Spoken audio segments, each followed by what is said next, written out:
Hello everyone. तो हम लोग कर रहे हैं चैप्टर 20, ठीक है, एडजस्टमेंट इन फाइनेंशियल प्रिपरेशंस। इसका क्वेश्चन नंबर कौन सा है आज? 10। 9 तक कर लिया है हमने, आज हम करेंगे क्वेश्चन नंबर 10।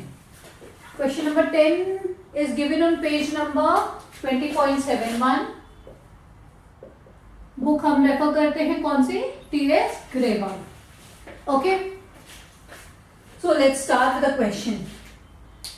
तो अभी तक हमने क्या सीखा है? 10th क्वेश्चन तक हम पहुंच गए हैं। हमने ये सीखा है कि हम सारे डायरेक्ट एक्सपेंसेस को कहाँ डालते हैं? ट्रेडिंग अकाउंट में। फिर वहां से ग्रॉस प्रॉफिट निकलता है, वो ग्रॉस प्रॉफिट ट्रांसफर होकर प्रॉफिट लॉस में आता है।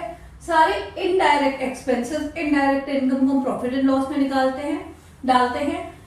वहां से हमारा नेट प्रॉफिट निकल के आता है और उस नेट प्रॉफिट को हम ले जाके कैपिटल में ऐड कर देते हैं। और जो लायबिलिटीज होती है वो लायबिलिटी साइड में डाल देते हैं, जो एसेट्स होता है वो एसेट साइड में डाल देते हैं।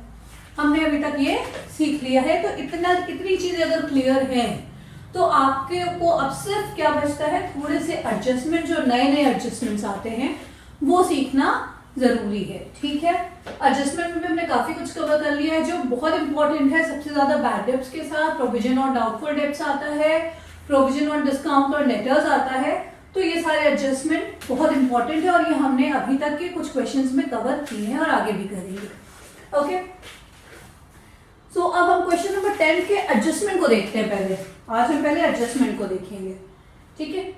सबसे पहला एडजस्टमेंट तो है क्लोजिंग स्टॉक, जो हमको मालूम है कि कहाँ कहाँ जाता है। क्लोजिंग स्टॉक जो सबसे पहला एडजस्टमेंट दिया है, कहाँ कहाँ जाता है? एक तो ट्रेडिंग में और दूसरा बैलेंस शीट के एसेट में, यही है ना। एक तो ट्रेडिंग में जाता है और दूसरा बैलेंस शीट के एसेट में जाता है, ठीक। ये बात हमें मालूम है। ट्रेडिंग में क्रेडिट साइड में जाता है और बैलेंस शीट के एसेट साइड में जाता है क्लोजिंग स्टॉक। दूसरा एडजस्टमेंट दिया है, rent was unpaid to the extent of 850 and 150 were outstanding for general expenses. तो दूसरा जो है वो क्या बता रहा है कि अनपेड रेंट था, अनपेड रेंट था, मतलब रेंट आपको 850 रुपीज का रेंट देना बाकी रह गया, ठीक है। और जनरल एक्सपेंसेस कुछ आउटस्टैंडिंग थे, जनरल एक्सपेंसेस कुछ आउटस्टैंडिंग थे। तो ये अनपेड हो या ये आउटस्टैंडिंग हो, दोनों का मतलब सेम है, ठीक है। दोनों चीजें क्या है? देना है, पे करना है। एक्सपेंसेस अभी पे करना है, रेंट अभी देना है। दोनों का मतलब चाहे वो अनपेड हो या आउटस्टैंडिंग हो, कंफ्यूज नहीं होना है। इन दोनों का मतलब सेम है कि हमें अभी पे करना बाकी है। तो इसका हम इफेक्ट कैसे दिखाते हैं? अनपेड रेंट को हम रेंट में ले जाके ऐड कर देंगे, क्योंकि अभी हमें देना बाकी है, तो मानेंगे कि इस साल का खर्चा है और फिर अभी ये देना बाकी है, इसलिए ये लायबिलिटी होगी और हम लायबिलिटी में भी दिखाएंगे। ऐसे आउटस्टैंडिंग जनरल एक्सपेंसेस को हम जनरल एक्सपेंसेस जब आएगा उसमें ऐड कर देंगे और लायबिलिटी में भी दिखाएंगे, क्योंकि अभी ये देना बाकी है। क्लियर?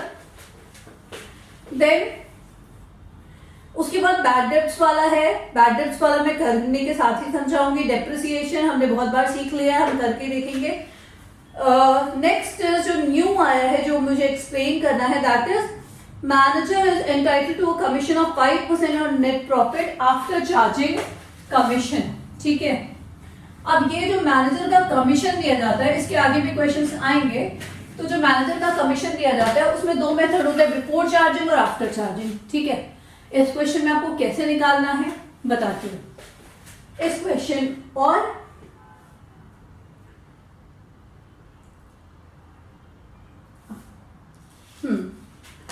अब ये हम देखेंगे कि मैनेजर जो है, मैनेजर का कमीशन देना है, क्या देना है? मैनेजर को कमीशन देना, ये लिखा हुआ है, ठीक है। मैनेजर को कमीशन देना है। अगर नेट प्रॉफिट आया तो हमें उसका 5% कमीशन देना है, ठीक है। ये बात है। अब इसमें दो तरीके होते हैं, जैसे जैसे क्वेश्चन आएंगे हम करते जाएंगे। इस पर्टिकुलर क्वेश्चन में हमें मैनेजर का कमीशन नहीं निकालना पड़ेगा। क्यों नहीं निकालना पड़ेगा? ये बात सुन लीजिए आप लोग। क्योंकि कमीशन जो दिया जा रहा है वो किस पे दिया जा रहा है? नेट प्रॉफिट पे। किस पे? नेट प्रॉफिट पे। और ये क्वेश्चन जब अभी हम करना स्टार्ट करेंगे तो इस क्वेश्चन में नेट प्रॉफिट नहीं आ रहा है, नेट लॉस आ रहा है। ठीक है, नेट लॉस आ रहा है, इसलिए हम मैनेजर को कोई भी कमीशन नहीं देंगे, है ना। हमें प्रॉफिट अगर आता तो हम देते, लेकिन हमें लॉस आ रहा है इसलिए हम कोई भी कमीशन नहीं देंगे। ओके, तो ये हो गया मैनेजर का कमीशन। देन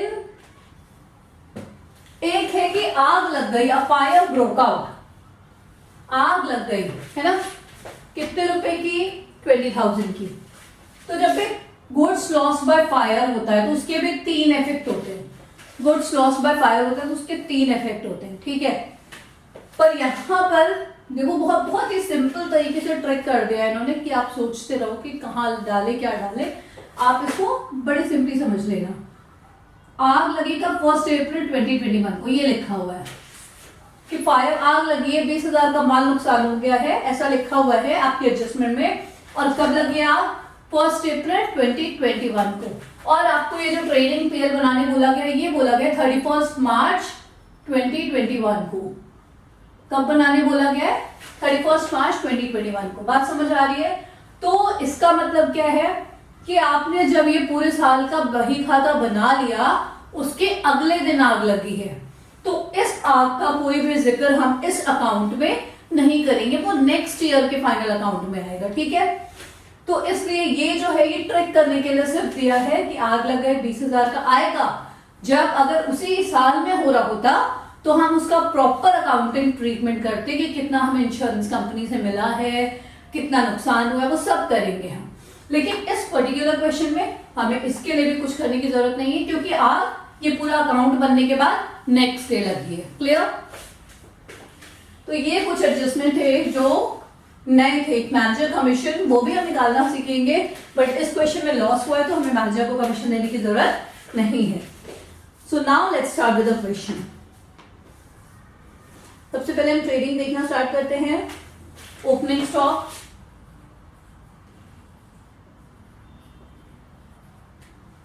$2,20,000 है। ओपनिंग स्टॉक, देन सेल्स है 13,45,000।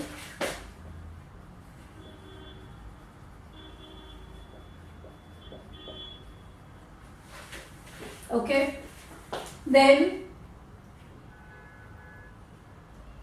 purchases 11,88,700 to purchases 11,88,700.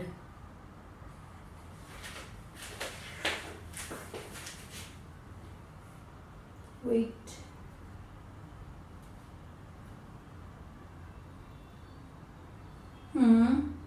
Yes.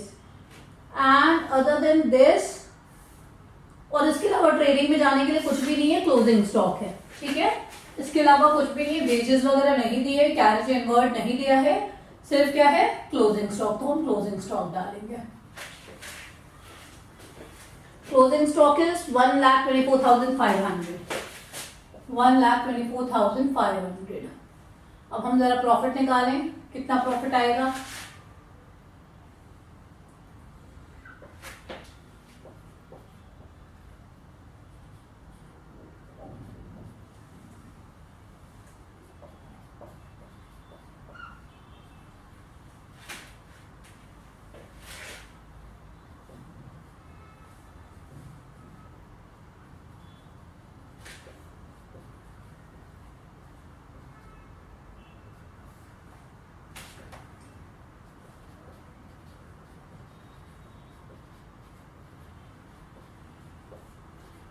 ये मैंने क्रेडिट के टोटल में से डेबिट के टोटल को सबट्रैक्ट करना स्टार्ट किया है ना। क्रेडिट का टोटल ये है और डेबिट का टोटल ये है। सो आई एम सबट्रैक्टिंग दिस। तो ग्रॉस प्रॉफिट कितना आ रहा है? 2। ग्रॉस प्रॉफिट कैरेट डाउन कितना? 60,800। ठीक, हम वापस ग्रॉस प्रॉफिट को कहां लेकर आएंगे? पीएनएल में लेकर आएंगे। By gross profit brought down 60,800। ठीक, क्या तो क्लियर हो गई सब चीज?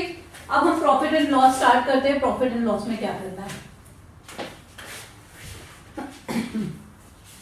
क्या क्या चीजें जाएंगी प्रॉफिट एंड लॉस में? Let's start from the starting.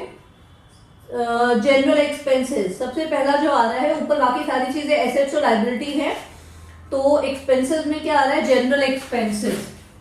और जनरल एक्सपेंसेस के साथ एक एडजस्टमेंट है जो मैंने शुरू में ही बताया था कि आउटस्टैंडिंग है जनरल एक्सपेंसेस। तो जब भी एडजस्टमेंट होगा तो हम क्या करेंगे? अंदर अमाउंट लिखेंगे प्लस आउटस्टैंडिंग, ठीक है? प्लस क्या है? Outstanding. How much amount? Amount is 1500। सो 1500 को ऐड करके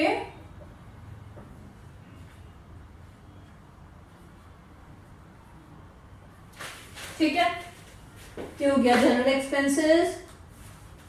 सैलरीज इज नेक्स्ट 22,250। सैलरीज के साथ कोई एडजस्टमेंट नहीं है तो हम डायरेक्टली लिख देंगे 22,250, ठीक है? Then carriage outwards 4,000।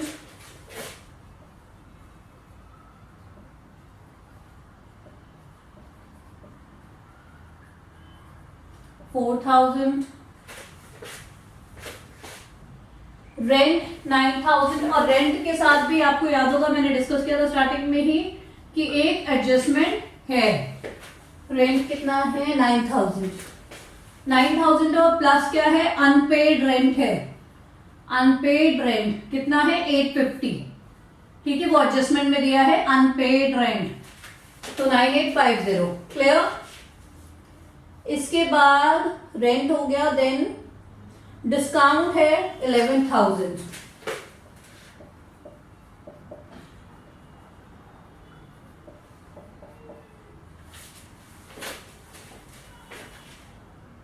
ओके, उसके बाद प्रोवाइजर्स और कैपिटल, ये दोनों बैलेंस शीट की चीजें हैं।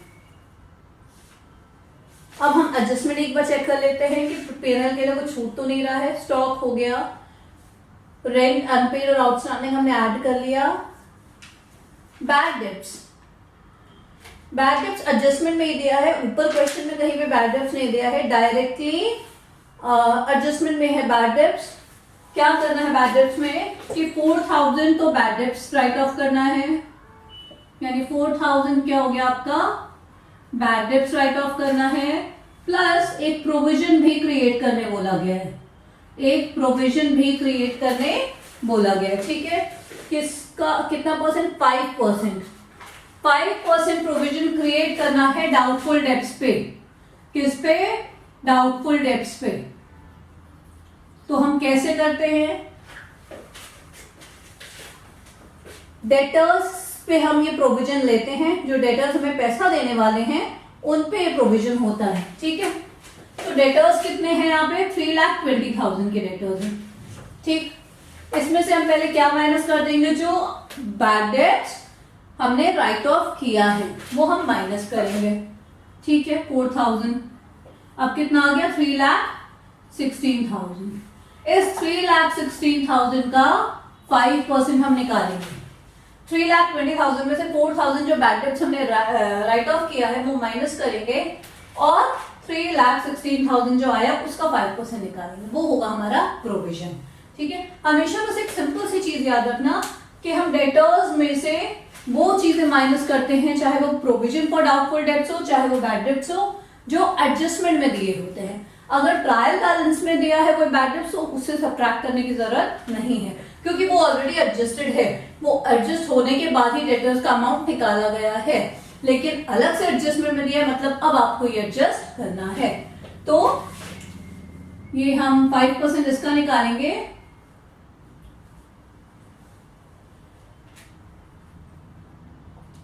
$15,800 ये आया प्रोविजन, ठीक है? बात समझ आ रही है? 15,800, तो ये टोटल आया आपका 19,800। क्लियर? ठीक है, हमने कैसे किया बैड डेब्ट्स। देन एडजस्टमेंट में डेप्रिसिएशन भी है।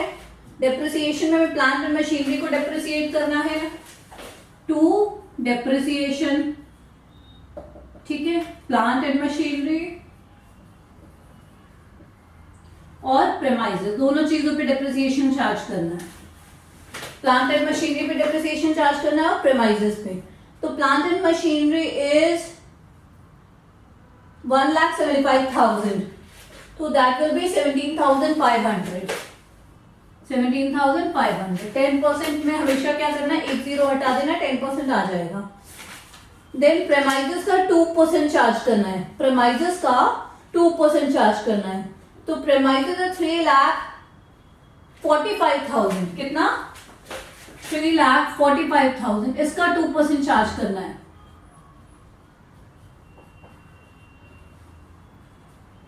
$6,900, ये हो गया डेप्रिसिएशन। तो वी हैव कैलकुलेटेड एवरीथिंग।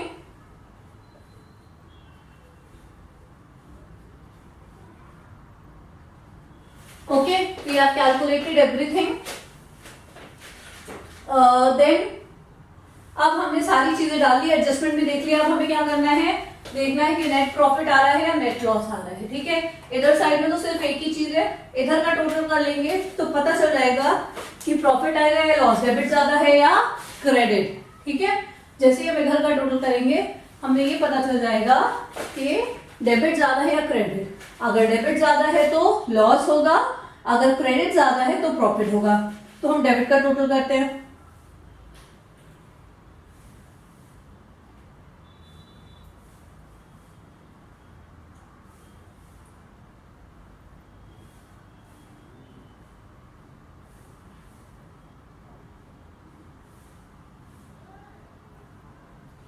$103,550, ये डेबिट का टोटल है। एंड ठीक है, ये डेबिट का टोटल है 103,550। और जब आप इसको सब्ट्रैक्ट कर रहे हो तो आपका जो नेट लॉस आ रहा है, आपका नेट लॉस आ रहा है, that is 42750। So your net loss is 42750, ये आ गया नेट लॉस, ठीक है। टोटल यहां पर लिख देंगे, कितना टोटल था, 103,550।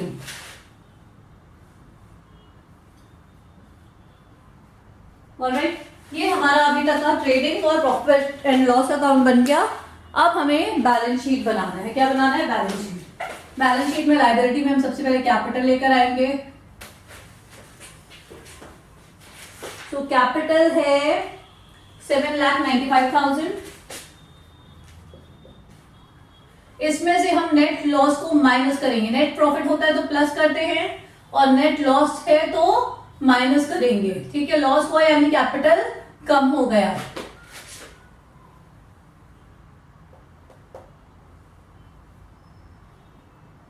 $753,250,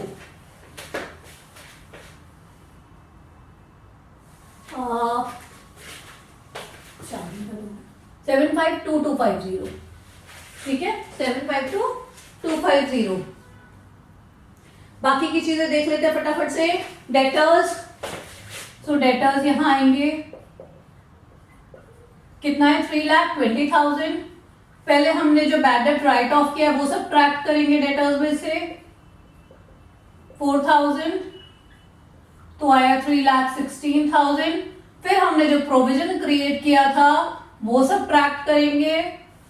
प्रोविजन था 15,800 का,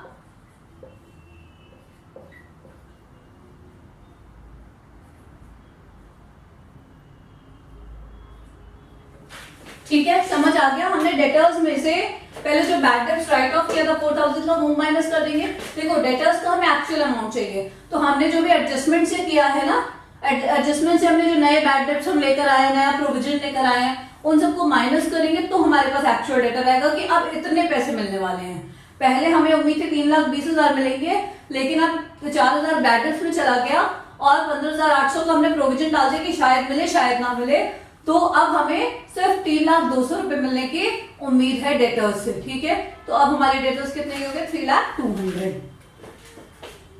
this is debtor. Then cash in hand 350,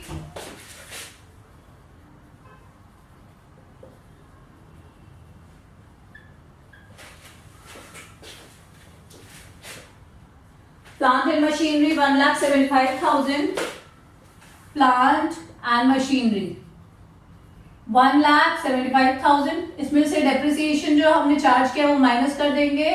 17,500 का डेप्रिसिएशन हम क्या करेंगे, माइनस कर देंगे, ठीक है।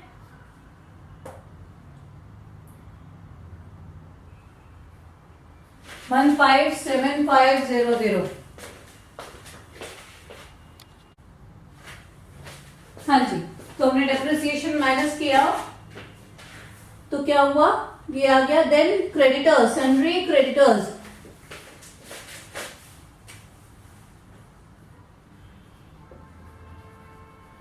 क्रेडिटर्स कितने के हैं, 1,06,500, 1,06,500। Alright, then bills payable, bills payable क्या होती है, लाइबिलिटी होती है, बिल्स पेबल लाइबिलिटी होती है, ठीक है।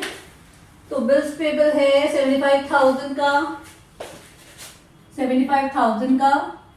उसके बाद प्रेमाइजेस है, प्रेमाइजेस एसेट होता है, ठीक है।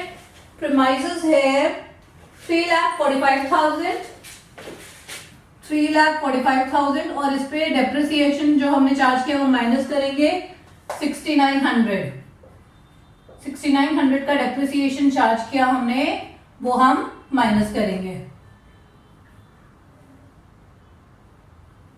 338,100, ठीक है।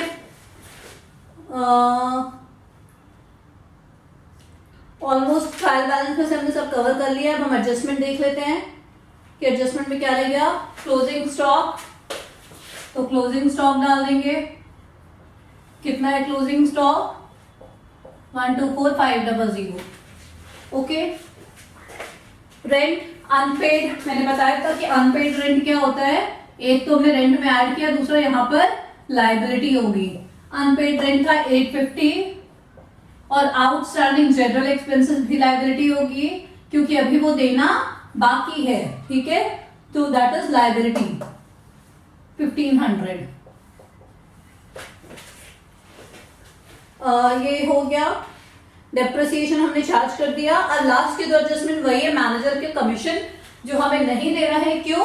क्योंकि लिखा हुआ है कि 1 अप्रैल 2021 को आग लगी। ये बात का ध्यान रखना है। उसके पहले 31 मार्च को बना रहेंगे तो हम उसको कंसिडर नहीं करेंगे, ठीक है। सॉरी, आग लगने वाला 1 अप्रैल 2021 को लगा, इसलिए हम कंसिडर नहीं करेंगे। और मैनेजर को कमीशन क्यों नहीं देना है? क्योंकि यहाँ पर लॉस आया है। प्रॉफिट आता तब हम कमीशन देते, लॉस में कोई कमीशन नहीं मिलता किसी को, ठीक है। तो अब हम टोटल करके चेक कर ले जरा कि लायबिलिटी है या ऐसे लायबिलिटी और एसेट्स बराबर है या नहीं है। Have we missed something? Let us check.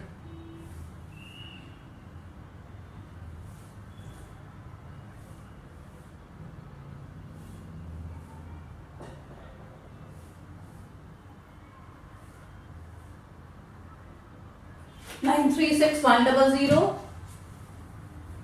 ठीक है। 936,100, 936,100 बिल्कुल बराबर आ रहा है। तो ये क्वेश्चन हो गया। क्वेश्चन नंबर 10 इज डन, ठीक। Thank you.